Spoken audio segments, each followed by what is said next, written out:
आता बातम्या सविस्तर. सुरुवातीला बातमी येते अर्थातच शिवसेना कोणाची या संदर्भातली जी महासुनावणी सध्या सुरू आहे त्या संदर्भातली.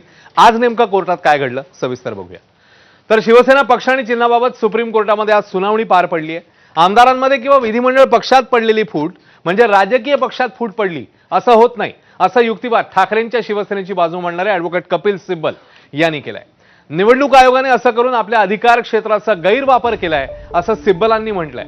2018 मध्ये पक्षघटनेत झालेले बदल लोकशाही विरोधी असल्याचा दावा एकनाथ शिंदेंचा गट करत असेल तर त्याच घटना बदलानुसार शिंदेंची नियुक्ती झाली होती हे ते विसरतायत असंही सिब्बलांनी अधोरेखित केलं. याचाच अर्थ असा की शिंदेंची नियुक्ती ही लोकशाही विरोधीच ठरते असंही सिब्बलांनी म्हटलं. 1999च्या मूळ घटनेत मुख्य नेता हे पदच नव्हतं, मग हे पदच नसेल तर शिंदे या पदावर कसे असा सवालही सिब्बल यांनी उपस्थित केलाय. सिब्बल यांनी आज सलग तिसऱ्यांदा युक्तिवाद केला. आता या प्रकरणाची सुनावणी उद्या दुपारी 2 वाजता पुन्हा एकदा होणार आहे.